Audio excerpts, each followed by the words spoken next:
I'm fine. How about you? Even though they were very close, he still had to shout, I'm still alive. Just as Samir replied to Gao Fei's pointless remark, Shokorov roared, Shut up! Fine. If you don't want me to shout, then I won't. I'll just wait quietly in fear. This time seemed to pass much faster. Even though half an hour had passed, it felt like only a few minutes. The ground beneath their feet trembled violently again.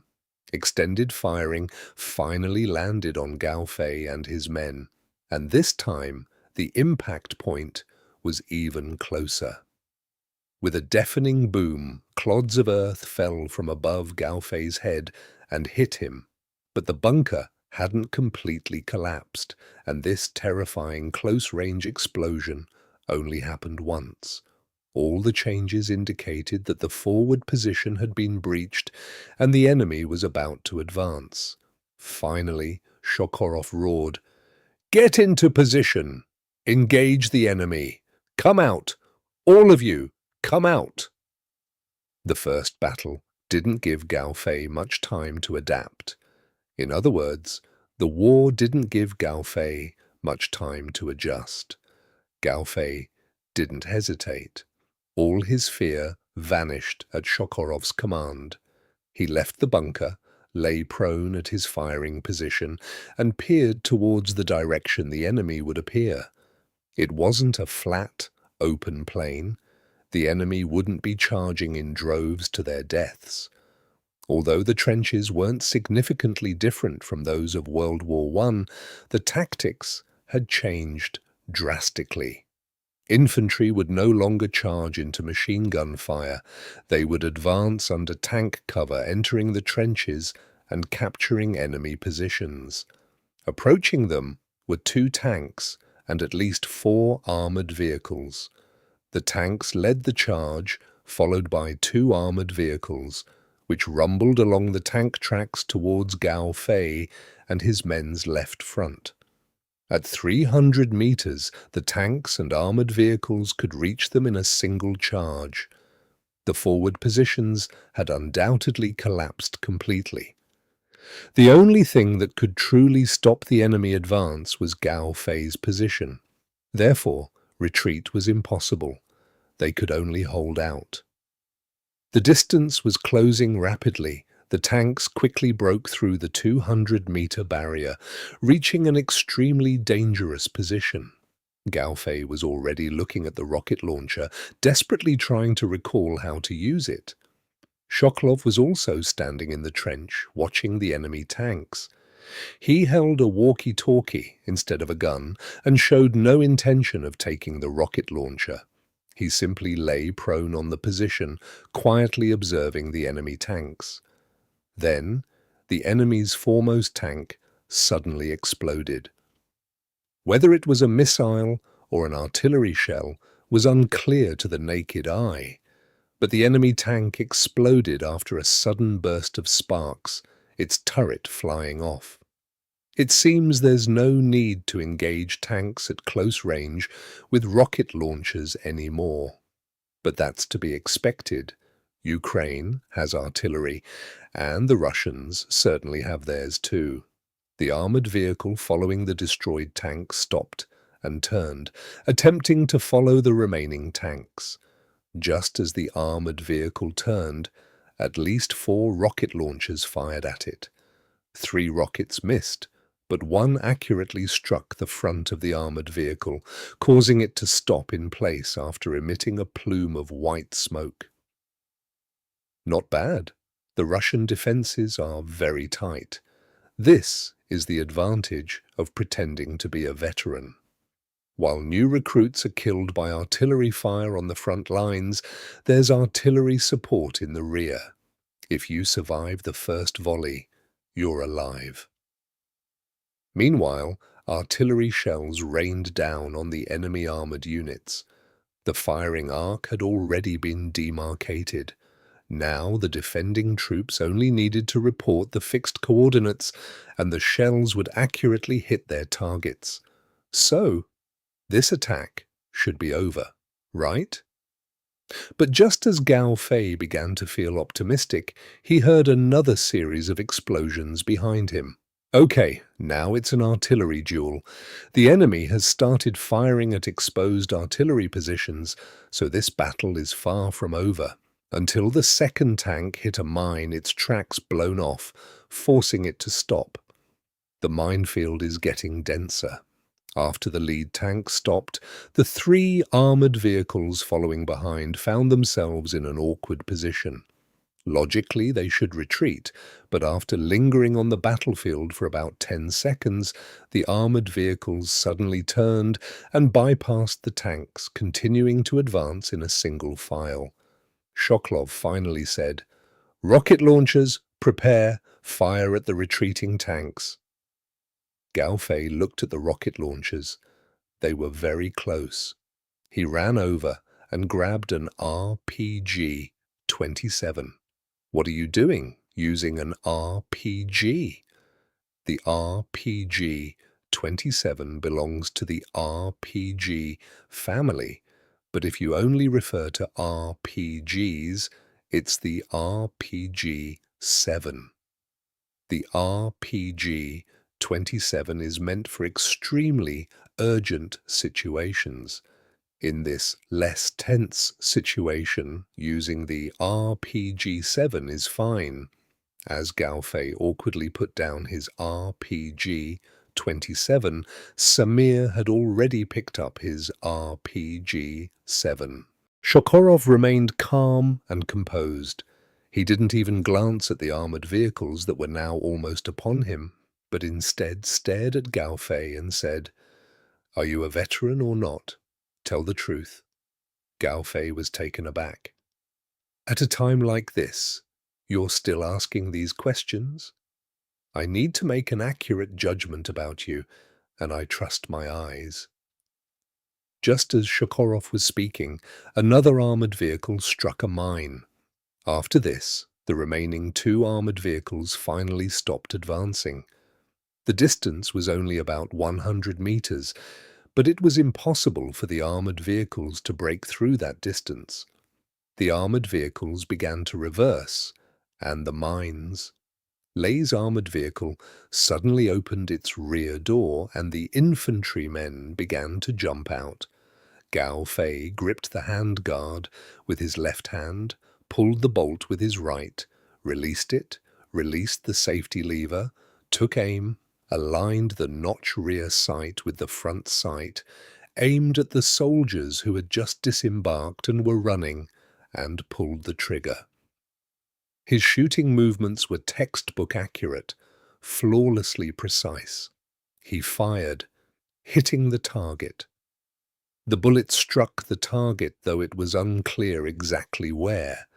But the target's fall was unnatural, definitely not a voluntary prone position. Unfortunately, Shokorov didn't see it. He wasn't even looking at the enemy, his eyes fixed on Gao Fei. "Ha! I knew it. An old soldier wouldn't fire like that. You are." "Good shot," Samir suddenly shouted, then impatiently added, "He's killed the target." Shokorov turned around in astonishment, finally looking at the enemy, his face filled with disbelief. "Impossible! Absolutely impossible!" The accuracy of the first shot determines the lower limit of a person's shooting talent. In simpler terms, you can basically tell how accurate a shooter is from their first shot. Many talented shooters can be identified from the very first shot, and the success rate is very high. Only Gao Fei knew he had fired the first shot. He didn't feel the legendary recoil. The first shot came unexpectedly, and Gao Fei wasn't mentally prepared, so he didn't properly experience it. But he definitely hit the target. Gao Fei was absolutely certain of that. Unfortunately, Shokorov didn't see it, so he was furious, glaring fiercely at Samir and saying, "You two get this straight. I don't care if you pretend to be veterans, but you dare." What he was about to say next was unclear, because the machine gunner interrupted Shokorov. He hit it. The machine gunner, gripping his gun and staring intently at the armored vehicle that had been hit and was now ablaze, said earnestly, "I saw it. He hit it." Shokorov completely disbelieved Samir's words, but he had no choice but to believe his comrade. He said, "You're bluffing me," but finally turned to Gao Fei and asked, "You really hit it?" "Yes." Shokorov frowned, pondered for a moment and said, It's possible to guess correctly. If you want to prove yourself, it's simple. Hit another enemy and show me." Gao Fei wanted to fire a shot to prove himself, or rather, he was more curious than anyone else whether he could hit the target. Because the first shot could very well be a fluke, Gao Fei himself thought so. But the infantrymen who disembarked from the armored vehicles wouldn't just run around aimlessly, nor would they stand still waiting to be shot at. Unlike NPCs in games, these soldiers would immediately lie down or seek cover after getting off the vehicles. At this moment, the tank that had struck a mine fired a shot, and then the remote-controlled machine gun on top of the turret began firing at the position directly in front. Using the tank's firepower as cover, the two surviving armored vehicles began to move forward. They wanted to form a triangular formation with the destroyed armored vehicle to block bullets from both sides and cover the surviving soldiers' retreat. Now, Gao Fei couldn't see anyone at all, and he had no target to shoot at. But just when he thought he might have lost his chance to fire, the armored vehicle on the left struck a mine. With a deafening explosion, the armored vehicle immediately stopped in its tracks. The armored vehicle on the right stopped.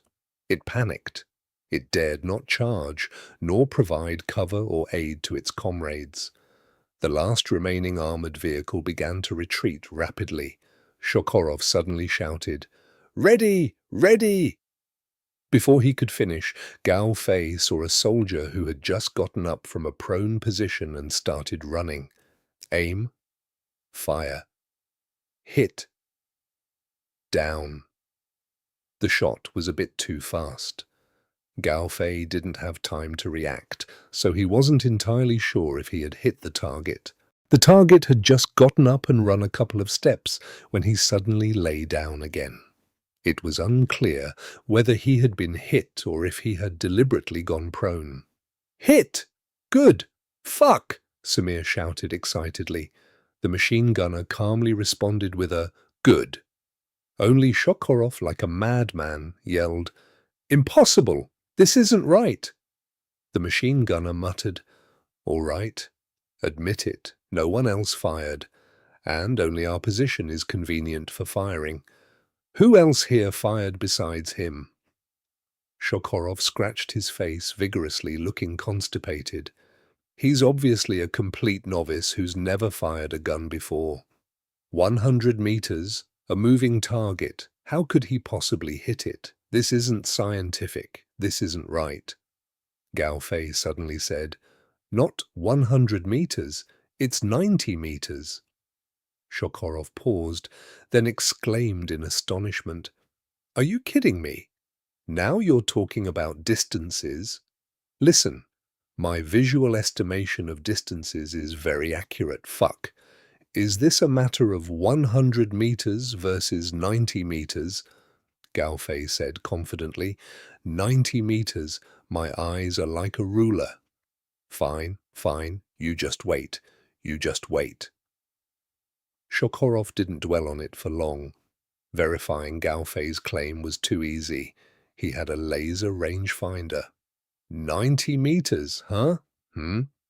Shokorov casually pulled out a laser rangefinder, pressed the switch on the armored vehicle, and the data immediately appeared. 92 meters. There was some error, but it wasn't significant. "Hiss!" Shokorov gasped, looking at Gao Fei. "You're a sniper?" No, that's not right. You're not a sniper. Shokorov was filled with self-doubt. He looked at Gao Fei, utterly bewildered. I served for 4 years, then spent 5 years as a shooting instructor and safety officer at a range in Vladivostok. And then I fought in Syria for 5 years. I'm experienced enough. I've seen too many recruits. Your body language, your eyes, your expression. You're just a complete rookie. Having said that, Shokorov immediately contradicted himself, his expression a mixture of utter bewilderment and panic. But how did you hit it? How was your distance judgment so accurate? What could Gao Fei say? Could he claim his accurate distance judgment stemmed from the sharp eyesight he honed while installing solar streetlights in the village with his father? Only silence remained. Samir was still trying to help Gao Fei, whispering, "Sir, this is war. Can't you be serious?" Shokorov snapped, "They can't escape. Not a single one can escape." Cough, cough, cough, cough. After a series of strange noises, Shokorov suddenly said, "Why don't you fire one shot, then fire another for me to see? If you hit it, well, I'll admit it. I'll believe you're not a rookie." Gao Fei kept searching for targets, but he had none to shoot at, because the soldiers were crawling on the ground, giving him no chance to fire. The ground wasn't flat. Besides the trenches, there were raised ridges in the fields, irrigation ditches, shell craters, plenty of places to provide cover. Gao Fei was standing in the trench, only his head sticking out, so unless the enemy stood up, he truly had no chance to fire. Just then, a dense and accurate artillery barrage erupted again. After more than 30 shells landed, the tank with its tracks broken fell silent, and both armored vehicles were also hit. Now there was no need to fight anymore. The battle was essentially over. The good news was that Gao Fei had only fired 2 shots. The bad news was that Gao Fei only had 2 chances to fire.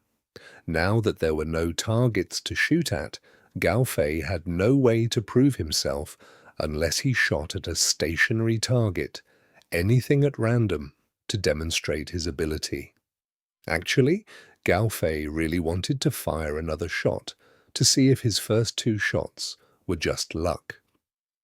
"How about I shoot at a stationary target for you to see?" Gao Fei asked Shokorov for his opinion, but Shokorov sighed and said, "Without a high-powered telescope, I can't observe the impact point. Besides, what's the point of shooting at a stationary target?" After saying that, Shokorov looked at his comrade, the machine gunner, and said, "Is my experience wrong? Or is there something wrong with my eyes? This doesn't make sense. This isn't scientific. Where does he look like a veteran? Does he look like one?" The machine gunner hesitated for a moment, then shook his head and said, "I don't know. I only know I can't do it. I've never been a shooting instructor or a safety officer. In short, I don't know." The battle wasn't over. Shoklov was in the mood for idle chatter, but Gao Fei and Samir weren't. While Shokorov was still filled with doubt and self-doubt, Samir finally opened fire. With a whoosh, a rocket was launched.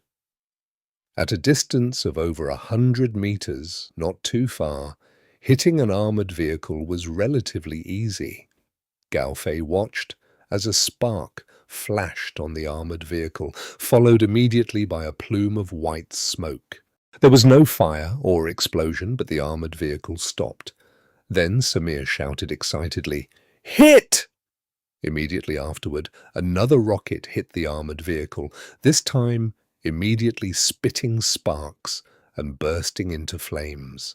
The tanks and armored vehicles didn't fire while advancing, but only fired heavily during retreat, and the effect was obvious. None of the 2 tanks and 4 armored vehicles made it back. Armored vehicles with their tracks severed by mines were dealt with by artillery. Those still movable were used by the infantry at the front with rocket launchers. Wagner's combat system wasn't particularly advanced and, in fact, not very rational, but it was very effective. The armored vehicle door opened, and Gao Fei once again had the opportunity to fire at a moving target. Just like before, the machine gun hadn't fired a single shot, but this time, when dealing with the last remaining armored vehicle and the few surviving soldiers, the light and heavy guns on this side of the position opened fire simultaneously. It's unclear what they were waiting for. From the side, he could still see people rushing out of the armored vehicle's rear door. Gao Fei pulled the trigger for the third time, his habitual single-shot firing. But upon realizing everyone was firing, he immediately gripped the trigger tightly. Of the 4 men who jumped from the armored vehicle, 3 fell swiftly to the ground. But Gao Fei couldn't tell whether he had hit them. The main reason Gao Fei fired was to test the feel of continuous fire. The battle could be declared over, but only the fighting on the front of Gao Fei's position. Looking to the left and right, the fighting on both sides was still fierce, with gunfire and artillery blaring incessantly. Samir looked at Sokurov, and as soon as the machine gun fire stopped, he immediately said, "Sir, I hit an armored vehicle." Sokolov said listlessly, "Well done." Samir lowered the launcher, then said expectantly, "So there's a reward, right?" "Yes." Sokolov glanced around, then immediately said, "Back to the bunker. It's not our front line, so we don't need to clean up the battlefield and deal with the remaining enemy. Everyone back to the bunker. There might be artillery fire." The machine gunner put away his machine gun in the trench and silently crawled back into the bunker. But after sitting back down, the machine gunner suddenly remembered something. He took out the cigarettes Gao Fei had given him, pulled out 2, lit one, and then crawled out of the gun shelter, holding the unlit cigarette to Gao Fei. He offered the cigarette, and after Gao Fei took it, the machine gunner also offered him a lighter. "My name is Grasky. You did a good job."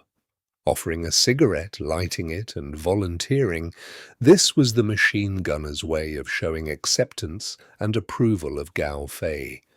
There was nothing more to it. After lighting Gao Fei's cigarette, Grasky made no attempt to light one for his team leader either.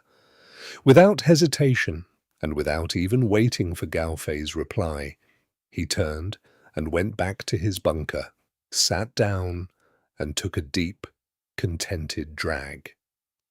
Gao Fei didn't go into the bunker, nor did Samir, while Sokurov remained watching Gao Fei. This put Gao Fei in an awkward position. According to Gao Fei's habits, or rather, according to Chinese habits, he would either smoke himself or offer one to everyone. Grasky's behavior seemed a bit stingy, leaving Gao Fei unsure whether to continue smoking his own cigarette. Just as Gao Fei was trying to think of something to say, Samir impatiently asked again, "Sir, how much is my bonus?" Samir was so eager to ask this that he hadn't gone back to the bunker. Well, actually, Gao Fei wanted to know too. Sokurov looked at Samir, then said impatiently, "Equal split. Everyone in our company splits it equally, plus the artillery behind and the engineers who laid the mines. Everyone responsible for this section of the position splits it equally. What? You think you can monopolize the bonus just because you fired 1 rocket?" Samir paused, then sighed slightly before nodding. "Okay, that's fair. To be honest, without artillery support and pre-laid mines, it's not impossible to repel an attack by tanks and armored vehicles with just machine guns, rifles and rocket launchers, but it certainly wouldn't be this easy, and total annihilation is even possible. So splitting it equally is the right thing to do." Samir had nothing to say, but after thinking for a moment, he asked again, "So, after splitting it equally, how much will we get?" Gao Fei mentally calculated 10,000 euros per tank, 5,000 euros per armoured vehicle, not counting personnel. That's 40,000 euros in bonuses. Even if everyone splits it equally, each person should get some money. Shokorov thought for a moment and said, "About 200 each." "Sure, you fired a few shots, basically just watched and still got 200 euros. That's pretty good. This is better than going to work." Samir looked satisfied. He asked urgently, "Is it paid with my salary or—" "Not necessarily. You'll get it when they pay you out." Samir paused, thought for a moment, and continued, "Rex killed 2 enemies. Does he get a bonus?" "Personnel don't count. Unless he kills a particularly valuable enemy, personnel bonuses aren't calculated separately. Is that all you care about? Go back to your bunker." Shokorov looked a little angry. Samir replied without hesitation, "Yes, sir." Samir happily returned to his bunker, while Shokorov said to Gao Fei, "You did well. Come here. Let's talk." Shokorov pointed to his bunker and said, "Go in." Gao Fei switched off the safety on his rifle and crawled into Shokorov's bunker. He assumed Shokorov would follow, but Shokorov simply sat down in the trench. He took out a cigarette, lit it for himself, and then said with a serious expression, "I have to admit I misjudged you. You're not some clueless newbie, but never mind, just tell me. How did you fight?" Gao Fei didn't know how to answer. For a complete novice with abundant theoretical knowledge but zero practical experience, Gao Fei simply couldn't explain using the jargon only veterans would understand. After a moment's thought, Gao Fei said earnestly, "Just like that, like in training, like when you're playing mahjong, aim, fire, that's it. If shooting were that simple, there wouldn't be any need for instructors." Shokorov took a deep drag of his cigarette, then said with a profound expression, "But you're not wrong. Shooting is indeed that simple." Okay. I'll take that as the truth. So why don't you choose a special skill?" Gao Fei didn't hesitate. He had already prepared his answer. "This is my first time participating in actual combat, and I'm not a sniper, sir. I don't know how my marksmanship will be in real combat." Shokorov looked enlightened and couldn't help but nod, saying, "That makes sense. That's more like it. You're a veteran, but also a newbie. That's more like it. So, if the company asks you if you have any special skills, what would you choose?" Gao Fei replied without hesitation, "No special skills. Sir, I'm very happy to fight under you.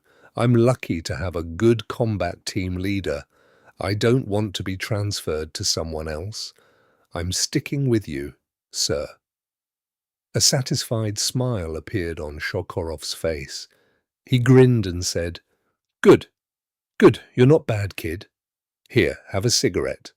Are you hungry? Want some water?" Who wouldn't want a sharpshooter by their side? For a combat team leader, who could resist having a sharpshooter under their command? With a special skill, integrating into the team is that simple.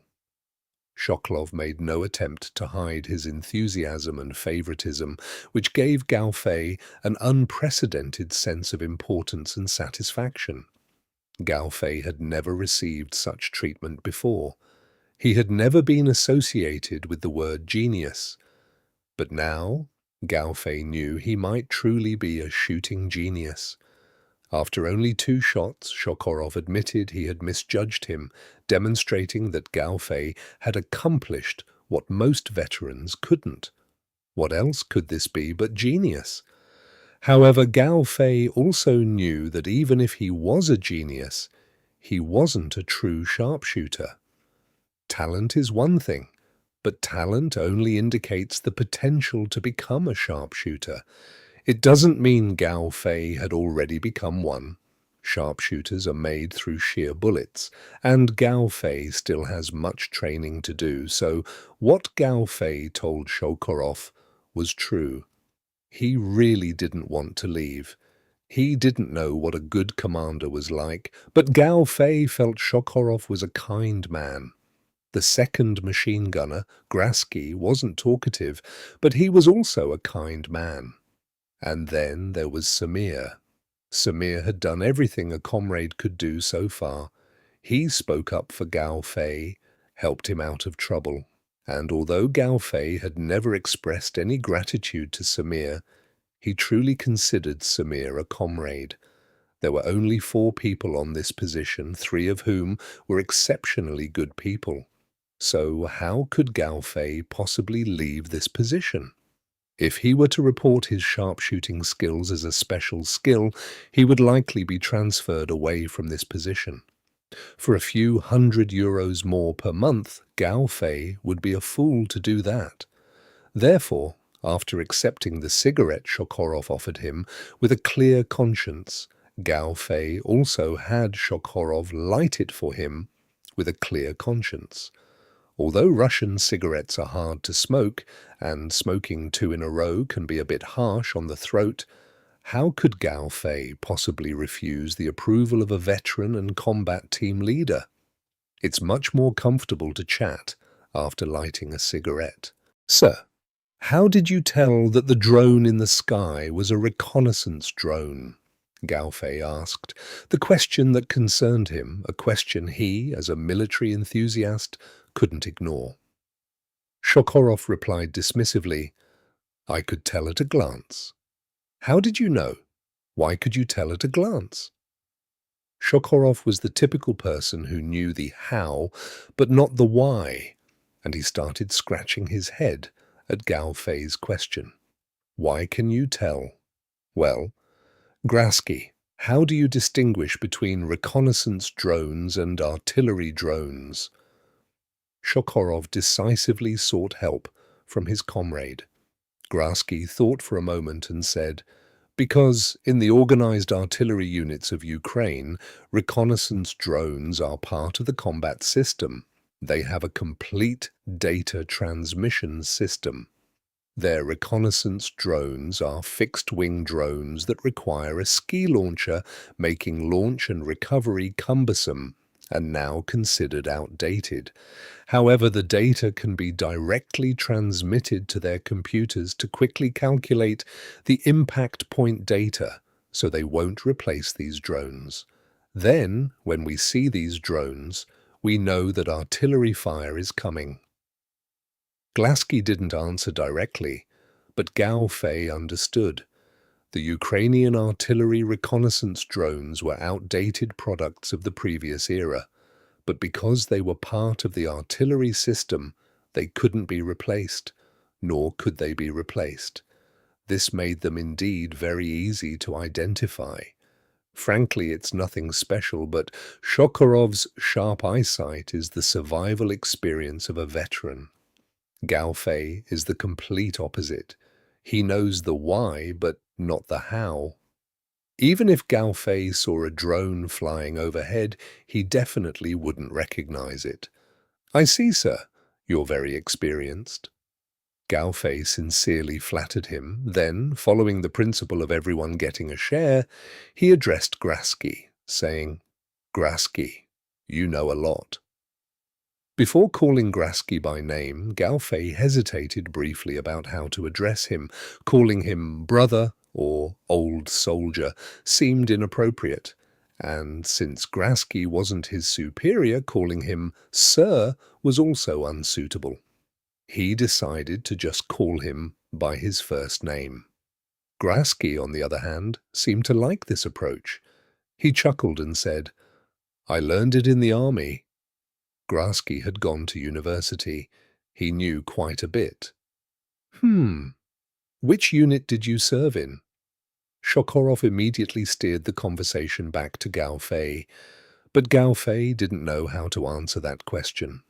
I can only say the army, infantry. Everything else is confidential, sir.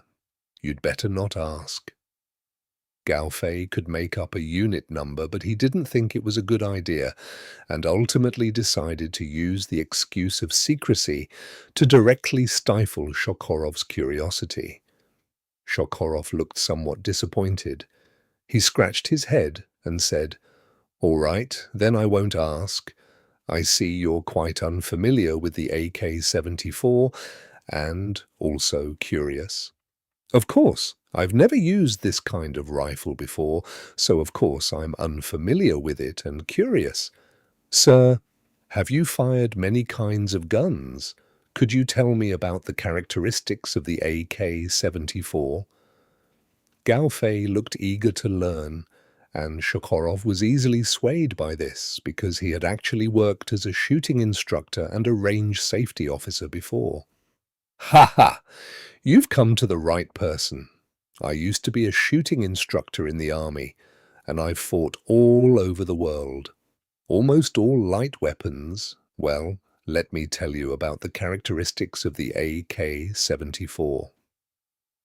Shokhorov, with a know-it-all look, said without hesitation, "The biggest characteristic of the AK-74 is its low recoil. The recoil feels even less than the M4, making it more accurate in burst fire. However, in our trenches, in these dusty places, especially after rain, the rear sight gets covered in mud, blocking the notch and making it impossible to aim. It's also very difficult to clean. You must pay attention to this, very much so." Gao Fei had never seen this kind of detail online, so what Shokhorov said was a life-saving tip. "That's one more thing. I'll remember it. I'll definitely pay attention." Shokhorov nodded in satisfaction and continued, "The muzzle devices on all AK rifles are very noisy. Without hearing protection, firing a Type 74 can really make you deaf for a day, especially if someone is shooting right next to you. So, it's best to prepare earplugs. If you don't have earplugs, use tissue paper or something to plug your ears to avoid affecting your hearing." Gao Fei exclaimed again, "Is that so? Thank goodness you told me. I need to find something to plug my ears." "I have noise-cancelling earplugs. I'll give you a pair." Next is the fourth point. After firing bullets with corrosive propellant, you must clean the AK. Otherwise, the internal parts will rust very quickly, especially in cold weather. Condensation inside can cause the bolt to rust shut the next morning, which is fatal. Gao Fei hadn't studied the AK-74 in particular, as he wasn't very interested in it. He was far more familiar with the AK-47. So, everything Shokhorov said was something he didn't know before. "Any other points to note?" Shokhorov said with obvious satisfaction. "When maintaining a gun in trenches or muddy areas, never drop parts on the ground. Parts or springs that fall into the mud are very difficult to clean unless you have a basin of clean water to wash them. Also, remember to turn on the safety. The AK-74 has poor sealing. If you don't turn it on and mud and water get in, the trigger mechanism can really freeze in cold weather. This isn't a problem in tropical climates, but here on the East European plains, you must be careful." "I understand," Gao Fei said sincerely. "Anything else?" "There aren't any other particularly noteworthy points. The 5.45 caliber isn't powerful enough against protected targets. It can't penetrate body armor. But this isn't a problem that can be solved by being careful. If you find that the enemy is wearing body armor, then switch to another gun. Do you know how to use a machine gun? I mean, do you know how to use a PKM machine gun?" "I know how to use it, but I've never used one before. Shall I let you try it? Okay. Shokhorov's teachings were gaining traction and Gao Fei readily agreed. But just then, Shokhorov's walkie-talkie crackled to life. Don't move! Shokhorov, who was about to get up, stopped abruptly and shouted, Stay in the bunker! More shelling is coming, damn it! Why is it going to keep firing all day? On his first day at the front, he was bombed repeatedly. His luck was truly unbelievable. The second round of shelling clearly concentrated its fire on Gao Fei and his men. It didn't last long, less than a minute, but this time Gao Fei, crouching in the bunker, felt unsteady. Why crouch? Because sitting directly on the ground could easily result in being killed by the shockwave from a nearby shell explosion. Just like now, Gao Fei was crouching comfortably when suddenly he felt a jolt beneath his feet, and then a large chunk of dirt fell from above his head, while dust and debris whistled past outside the bunker. The shockwave rippled through him, and Gao Fei felt as if he'd been hit by a force 12 gale. Then the whole world plunged into darkness. Covering his ears and with his mouth agape, Gao Fei swallowed a mouthful of dirt. He felt suffocated, coughed, and desperately spat out the dirt.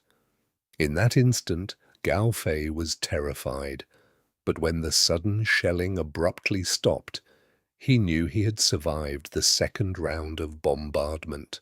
Covering his ears with his hands and opening his mouth was to prevent the shockwave from damaging his eardrums, and Gao Fei's movements were perfect. When he realized the shelling had stopped and released his hands, the first thing he heard was Samir's shout.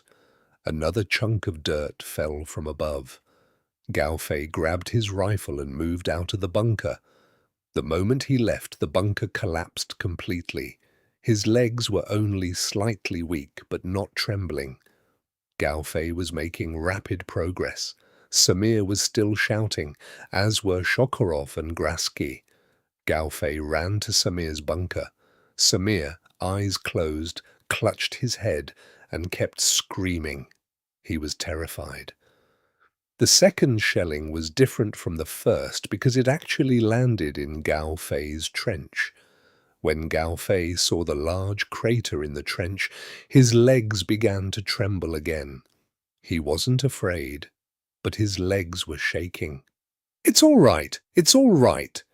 Gao Fei placed his hand on Samir's shoulder and roared, It's okay, it's all right. Samir opened his eyes, then grinned, revealing an expression that seemed to be both crying and laughing, and said in a trembling voice, I want to go home. My machine gun is gone, Glaski shouted, leaving the bunker and searching blankly for his weapon. Less than 20 meters from Gao Fei and the others, the corner of the trench had collapsed. A shell had landed directly in the trench. Fortunately, the trench was dug in a strict zigzag pattern, preventing the shockwave from rushing down and wiping everyone out. The residual energy of the shockwave knocked over Glaski's machine gun, which was outside, and the falling debris buried it. That's why Glaski couldn't find it after leaving the bunker. Shoklov climbed onto the trench, exposed himself, and risked his life to get a quick look before jumping back in, yelling, Luckily! At least 10 shells landed around Gao Fei's position, one of which landed directly in the nearby trench. From a high vantage point, one could see that there were large craters every 10 meters or so, yet no one died under these circumstances. Shokhorov's walkie-talkie crackled incessantly. Sometimes Gao Fei could hear voices on the other end, but they were speaking Russian, which he couldn't understand. Other times there was only static, and he couldn't hear anything at all. Finally, after hearing a barely audible Russian sentence, Shokhorov suddenly said, Danger over. The enemy has been driven back. This was a major Ukrainian counteroffensive, and Gao Fei had witnessed a small part of it, personally participating in a tiny fraction of this large-scale battle. Now the fighting was over, and they could breathe a sigh of relief as Shokorov and Glaski had both left the bunker and entered the trenches. Gao Fei hesitated, unsure whether to go out. "Come out, everyone.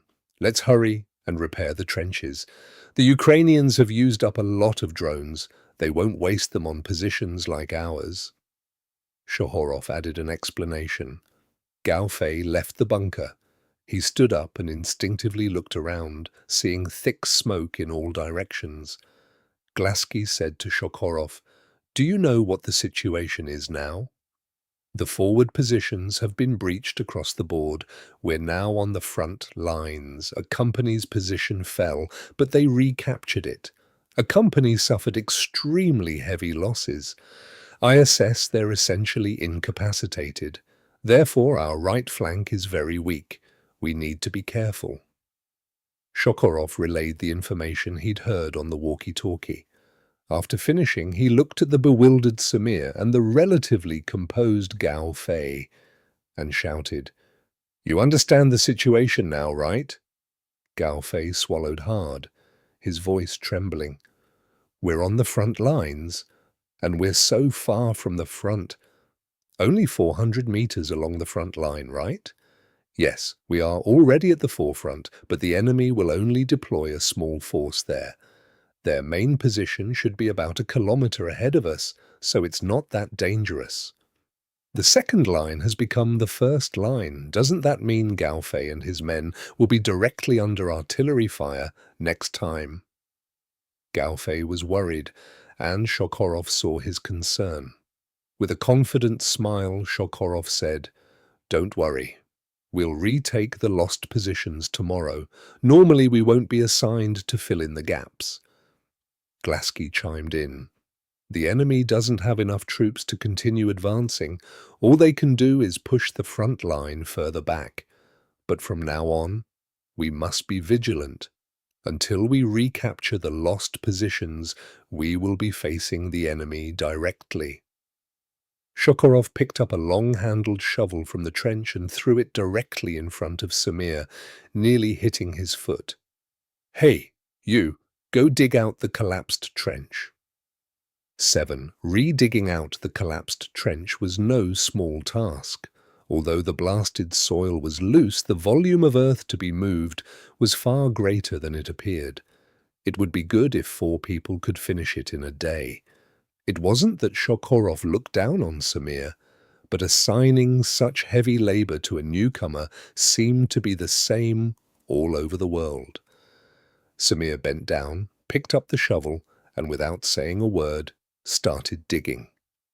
Gao Fei couldn't say anything. All he could do was help Samir dig. The issued individual equipment didn't include an entrenching tool.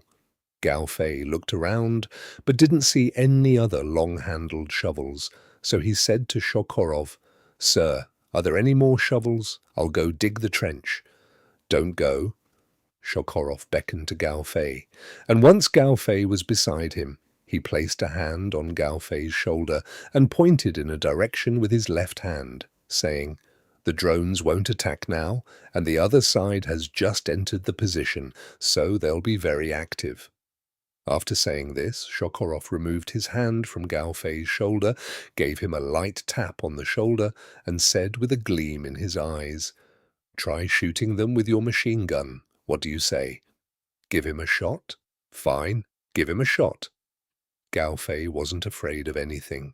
He couldn't be happier. "Okay, fire." There was only one machine gun on the position in Glaski's hands. When Shokorov said to fire a shot with the machine gun, Glaski stopped cleaning it. When Gao Fei said, "Okay," he immediately loaded the magazine, closed the receiver, and hurriedly handed the gun to Gao Fei. Gao Fei took the machine gun. It was heavy, heavier than he had imagined. Now Gao Fei had fired 3 shots, 2 single shots and 1 burst, but he hadn't used a single magazine. And now, he was going to fire the machine gun. Gao Fei knew how to use a machine gun. He knew how to load, how to pull the bolt, and how to change ammunition and the barrel. Gao Fei also knew that the primary function of a machine gun was suppression. Suppress enemy infantry charges, strike lightly armored targets, suppress enemy firing positions, provide sustained firepower with high rate of fire and large capacity ammunition, and protect friendly infantry. However, Gao Fei's understanding of machine guns remained purely theoretical. He was intimately familiar with the PKM machine gun, having watched countless videos of PKM firing, some from a prone position, some from foot, and most commonly from a prone position. But there wasn't a single article or video explaining how a complete novice should fire a machine gun. Furthermore, 400 meters is a very long distance. At that distance, a person appears as a small, moving black dot. If most of a person is hidden behind cover, with only their head showing, they are practically invisible. At this distance, using a machine gun with only iron sights, missing is normal, hitting is abnormal. Gao Fei deployed the bipod and placed the machine gun on the ground, shouldering the butt and trying to aim. The sights were simple, no different from those on a rifle, but at 400 meters, they were somewhat beyond Gao Fei's accurate judgment range. Within 100 meters, Gao Fei's eyes were his ruler. The error would be no more than 2 meters. Within 200 meters, the error would absolutely not exceed 5 meters. However, it wouldn't work beyond 200 meters, because in all the projects Gao Fei had worked on, the farthest distance was burying a pole was only 200 meters. He had no concept of a distance of 400 meters. He tried to take a look, but all he could see was an uneven patch of ground. Without higher ground, even if someone were moving 400 meters away, he wouldn't be able to see them. Gao Fei's eyes left the sights. He said to Shokorov beside him, "How could we possibly see the target? Our position is too low." Shokorov chuckled, while Grasky eagerly asked, "I didn't tell you to shoot at targets on flat ground. See that tree?" Grasky pointed in a direction. Gao Fei looked carefully and could see a dark shape. Shokorov smiled and said, "That's an observation post on the front lines. It looks like a blown-up tree stump, but it's actually a fake made of sheet metal. It's an observation post." Gao Fei was taken aback, because what Shokorov and the others were talking about was something from World War I. World War I was primarily trench warfare. Everyone was trapped in the trenches, unable to see far ahead. To monitor enemy movements and guide machine gunners, both sides instinctively built numerous fake tree stumps and similar structures for observation from within. However, no matter how well faked, these elevated positions were inevitably the enemy's primary targets. So these high points, called observation posts, were actually execution grounds for suicides. Gao Fei asked, puzzled, "Would anyone be stupid enough to climb up there?" Grasky confidently replied, "Yes, definitely." Shokorov laughed. "As long as there are new recruits, someone will definitely go up.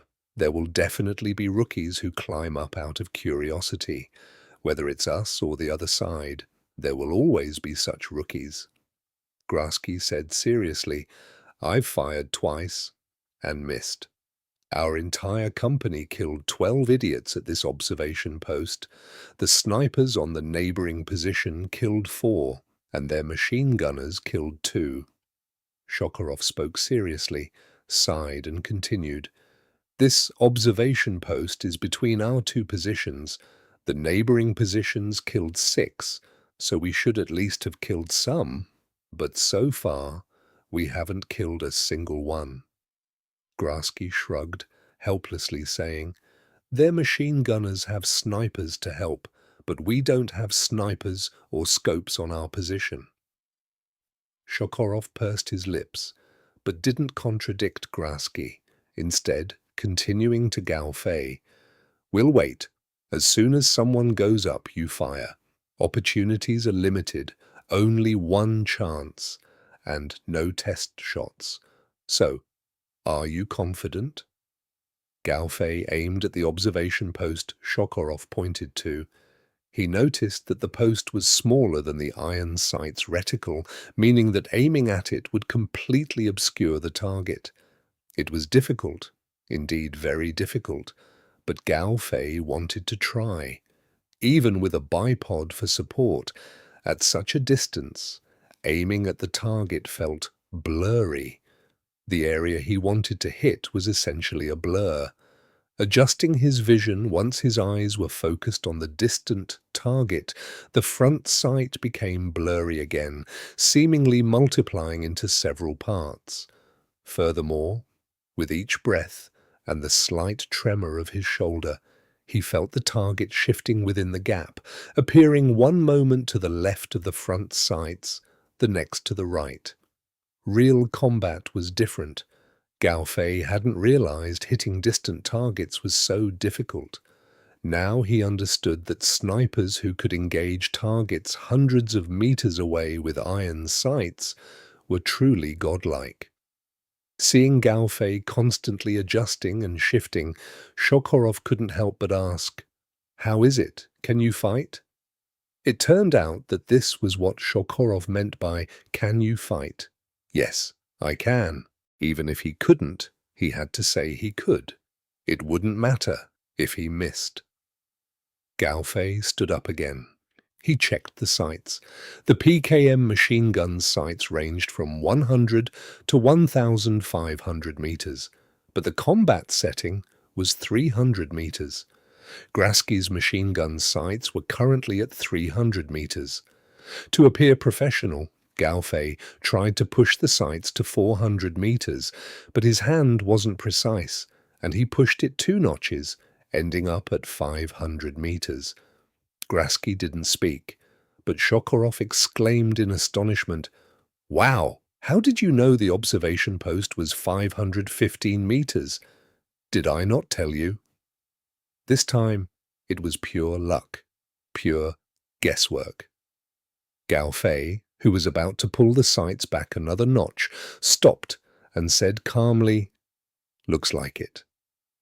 After adjusting the sights, Gao Fei looked at the ammunition belt. Grasky's machine gun didn't use a magazine. It used a single belt, and it looked like there were still 40 or 50 rounds left. This belt contained 5 standard magazines and 1 tracer round, a common ammunition configuration for light machine guns. Not knowing what type of ammunition was in the ready-to-fire position, Gao Fei decided to check. He opened the receiver cover and saw that it contained a standard round. "What's the difference in trajectory height between a standard round and a tracer round at 500 meters?" Gao Fei asked. A very technical question. Grasky paused, thought for a moment, and said, "It should be around 5 meters, but I haven't paid special attention to it, and I don't usually shoot targets that far." Sokolov, slightly nervous, asked, "Do we need to change the ammunition belt? Do we need to change the bullets? We don't know the trajectory at all. We don't know what kind of ammunition it is, so changing the bullets doesn't matter. No need." Gao Fei closed the receiver cover, then pulled the bolt, directly loading the machine gun into a ready-to-fire state. He aimed at the observation post again. This time, with a little more experience, he could see the target without consciously adjusting his eyes. At this moment, Samir cautiously said from behind, "Sir." "Shh, "Shut up!" Both men glared at Samir, who said helplessly, "Can I dig later? I also want to see if he can hit it." Before Shokorov could speak, Gao Fei quickly said, "Samir is my brother. Let him watch too. It's a rare opportunity. Come here, keep your distance, and watch quietly." Shokorov, giving Gao Fei face, then cautiously asked, "Do you want to observe with the binoculars yourself, or should I guide you? Without binoculars, it's impossible to see if there's anyone at the observation post, but observing yourself, then setting down the binoculars and picking up your gun to fire after spotting the target is obviously too slow. I'll take a look first, then you can observe and guide me to the target." Grasky immediately handed over the binoculars. Gao Fei took the binoculars and noticed they were a Steiner brand, clearly not the kind of telescopes used by the Russian army. "Nice binoculars. I captured them." This wasn't the first time Gao Fei had used binoculars, but the ones he'd used before cost a little over $100. The image quality was completely different.